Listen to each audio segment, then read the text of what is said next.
Welcome back to Tech Talks. Today, we're going to be talking about how to build a career in VFX and animation. And we're very fortunate to have two VFX artists with us, Charles Taylor and Sonny Zong. So Charles and Sonny, thank you so much for being here and welcome. Charles, why don't you start? Tell us a little bit about who you are, where you work and what you do. Hey, so I'm Charles. I'm the head of compositing at Mr. X Toronto. So I'm responsible for the department that handles sort of assembling all of the elements into the final shot. So we take the material from set and the CG and animation and all of that stuff and combine it into something to create the illusion that it was all photographed together at the same time on set. So that's sort of the role of the compositing department. It's the only department in VFX that every shot flows through. So I handle all of the hiring and staffing and workflows, best practices for that department for Mr. X worldwide, basically, although officially Toronto. I got into film through Ryerson. I did a film degree at Ryerson University and took a crack at being a cinematographer. That was my sort of first career goal, but turns out that you have to be really, really, really good at cinematography and really, really, really good at selling yourself. And I was only pretty good at cinematography, and I am not great at selling myself. So it turns out that I am really, really, really good at compositing. And when you work in an office, you only have to sell yourself, when you change jobs. I want to come back to that because I'm really interested in learning more about compositing and about how you end up getting into different niches. Now, Sonny, I know you actually trained as an animator at Seneca College, and now you're in VFX. So tell us a little bit about where you're working and what kinds of things you're working on. Yeah, so I went to school at Seneca College for animation for 3 years and got my advanced diploma. And there you do animate and draw a lot, but you do learn a lot of different things. And in the third year, we're taught 3D. So that's when I fell in love with modeling. And then I got a modeling job out of school and then worked with that for about a year. And then I made a transition to VFX because that's where a lot of the work was. And I worked in VFX for 9 years doing modeling and then doing modeling texturing. Saying modeling, you don't mean runway modeling? No, although I did do some, but I can see it. I can see it. Okay, but tell us about this kind of modeling. Yeah, so basically what I do is I create all of the 3D objects that you see in a movie. So for example, a Pixar movie, right? Like all of it is in 3D. And for that stuff to exist, somebody has to build those things. So I'm kind of just like a builder or like a construction worker. And what do you make these models out of? They're made out of polygons. So they're just triangles. And so polygons are 3 points. And then there's some math that fills it in with a face. And that's pretty much what I work with is vertex points and then edges and polygon triangles and squares. And so this is all on the computer. When you're talking about modeling, you're not talking about creating a physical model of something. It's all computerized. Yeah, I just sit at a desk and push vertexes around. Okay.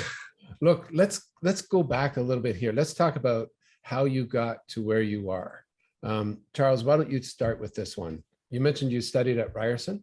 Tell us about the journey from there to Mr. X.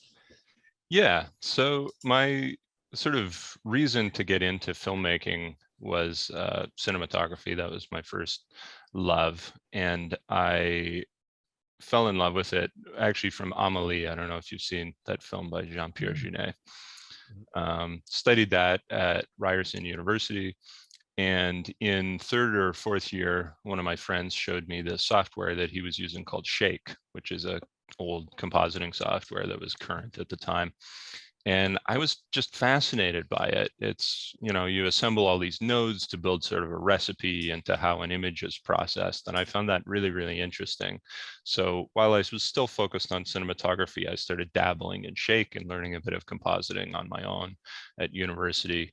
Did a bunch of really embarrassing compositing on a friend's final project at uni, and then made a go of it as a cinematographer.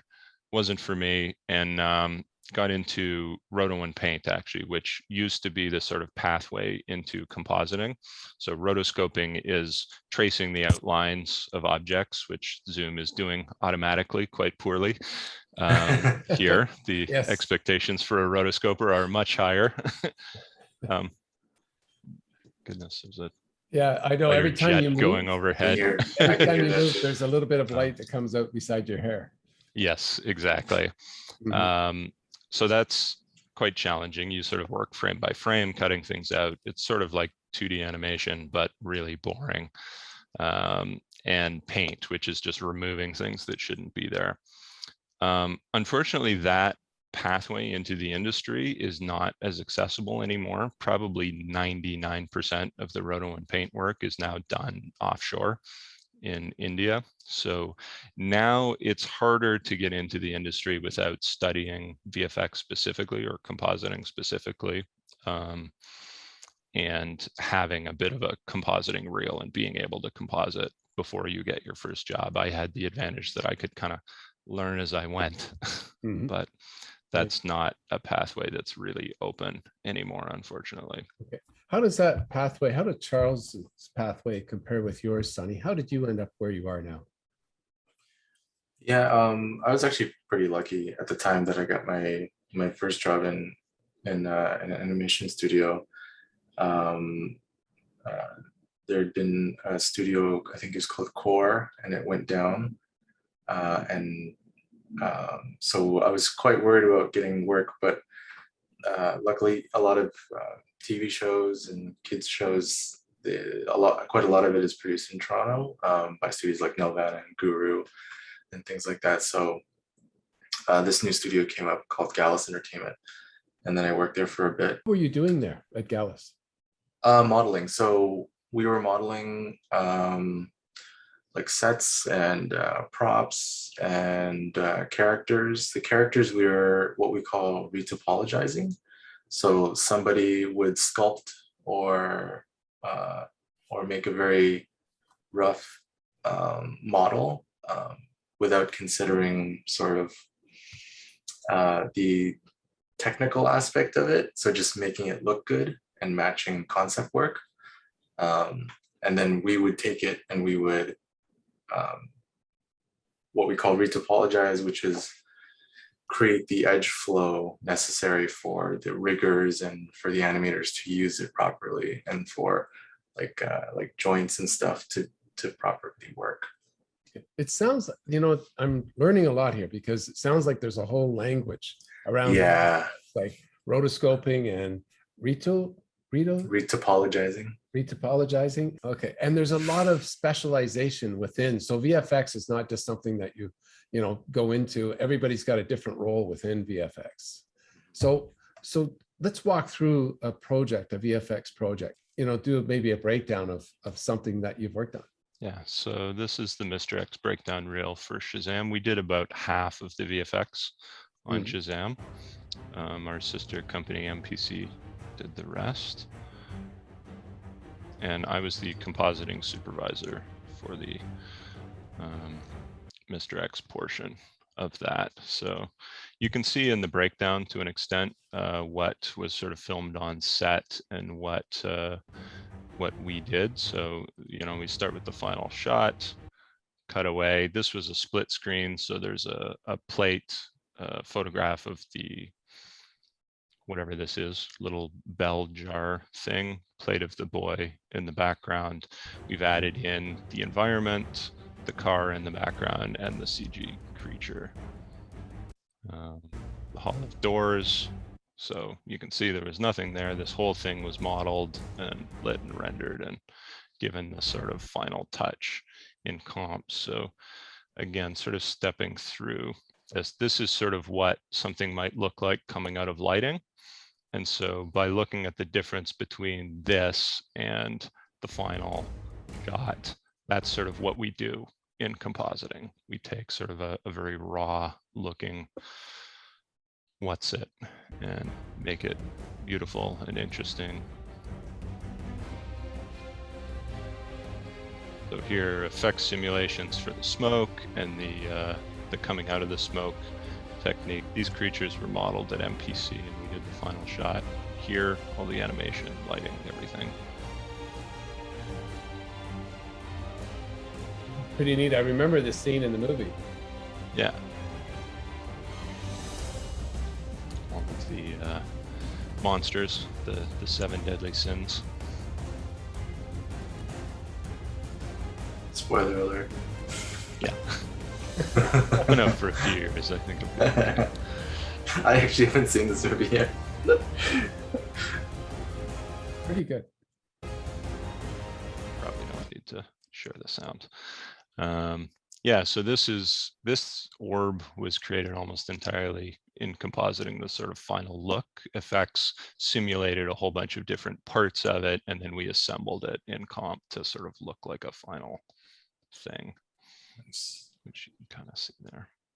And the actor here, he's not actually looking at anything physically. He's just I don't think they show it here. He is holding that white ball in his hands, which we had to remove, which is what's lighting his face in his hands. So in the previous shot here, yeah, they did in fact have a sort of just a globe on set as a stand-in, which the paint department would remove, and then we would replace with the actual orb.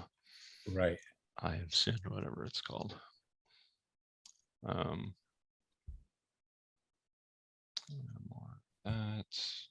See, so this is more effects stuff. They're simulating all this particulate. So this is how the wizard tells a story to the young boy who becomes Shazam. It's the story of how everything went also wrong. Pulled in particles. Got some grisly disintegration here. Oh, wow. So that's again more sort of effects simulation. This is actually a set, not actually a subway car. And then this shot was kind of interesting. This was added into the film later to give the environment where the wizard lives sort of a more expansive feel. We wanted to create a real sense of wonder and strangeness for this magical world where the wizard lives. And so they filmed a shot on set that we ended up expanding out into this large environment. So what they filmed was really just this piece in the middle. You can see my mouse, I think, right? Yep. Yeah. And piece by piece, we sort of eventually ended up replacing every part of the shot, new camera move. We replaced the characters with digidoubles and everything. So that's sort of near this environment, which is a built environment up to about this height. And then it's extended in VFX after that, which you can see there. Ah.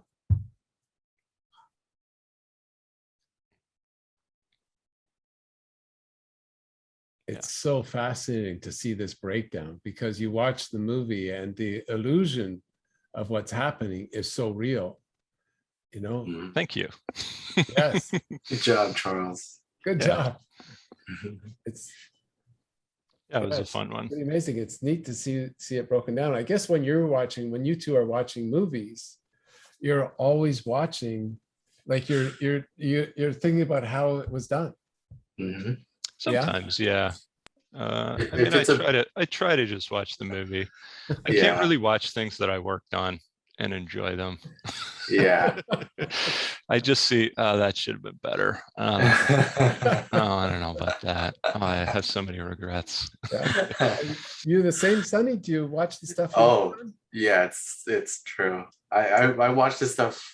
I watched the first movie I worked on in the theaters. We try to make it a tradition to go and watch somebody's first film that they worked on in the theaters. And then Yeah, usually I will only really start to nitpick if the story isn't very good. then I can't help but start to criticize because I'm bored and I'm just looking at visuals and I'm like, oh, that doesn't look great. That could have been better. I see. So there's all these different steps. You talk about modeling, assets, and I won't go through them. Lighting, layout, compositing, effects. Like there's all these different steps within the VFX field. If you were a young person, and now I want to, direct this question for young people who are interested, or maybe an older person who's looking for a career change. If you wanted to build a career in VFX, how would you recommend that they go about it? And maybe we'll let Charles start with this one. Yeah, it's a good question. I would probably start by playing around with the different pieces. Modeling, texturing, lighting, compositing, animation are sort of the main NFX, the main departments. So I would kind of find some tutorials online, follow along, see if they look interesting, see if that might be something you would like to do. If you have a very sort of physical sensibility, modeling might be good for you. If you have a sort of temporal motion-based sensibility, animation might be your thing. If you love, the play of light on things, lighting might be for you. If you're sort of a technical person, compositing or effects might be for you. Yeah. How about you, Sonny? What would you recommend to a young person interested in, looking at a career in this field? I do have to say that it is quite, I would first give some warnings. So one would be, it's incredibly technical. If you do not like computers, you will not like VFX. There's a lot to learn technically, and with programs, many different programs. We use Maya, ZBrush, Substance, Painter, Alchemist. We use things like Nuke and Houdini. There's so many softwares, and it's hard work. It can be very stressful at times. So if you don't handle stress well, you may not like this industry. Where does the stress come from? Not from the clients. That sounded like a bit of a hedged answer. Yeah. No, there's high expectations. There's high expectations, tight timelines, and high expectations. Everyone wants Avatar, but they don't want to pay for Avatar. Right. So it's sort of a lot of the time it's on us to deliver really high quality results in maybe less than ideal circumstances. Not as much time, not as many people, not as much money as you might ideally like, which I'm sure is every industry to an extent, but sure. Look, any final words of advice or insight for people interested in pursuing a career in VFX? Yes. Go for it. It's a visual industry, and you have to keep in mind when you're applying for jobs that you're being judged on we call it your eye, but your visual acumen and your ability to tell what looks good and what doesn't look good. And that means your reel, that means your website, if you have one, your resume, all has to look nice and professional. And you will be judged on the worst material in your reel, not because, we've all done bad stuff that we're not proud of, but because if you're including this in your reel, you think it's excellent. And this is what you've selected from your body of work to sell yourself. And if you think that's good, I can't trust you to know what looks good and what doesn't look good, which is the most important thing in this field and the one thing that nobody can teach you. That's a really good caution. That's really good. Sonny, how about you? Any words of insight or guidance? Yeah, from a modeling perspective, if you want to try it, or you like hand sculpting, there's a lot of modelers who like to sculpt by hand as well. You might be interested in modeling. If you like cars or architecture, you might like trying your hand at modeling. And then if you want to get good at it, just do it a lot. Model everything you can. A mug, your house, your room, the bathroom. The more things you model, the more you'll understand. And it's sort of like a puzzle, and having a catalog of things in your mind of what you can model, and it'll get easier and easier. And yeah, it's pretty fun. Neat. Okay, well, it's such a fascinating field that you guys are in, and thank you so much for being here and sharing this today, sharing your experiences and guidance. Thank you for watching. Subscribe to our channel, and we'll see you next time for more Tech Talks.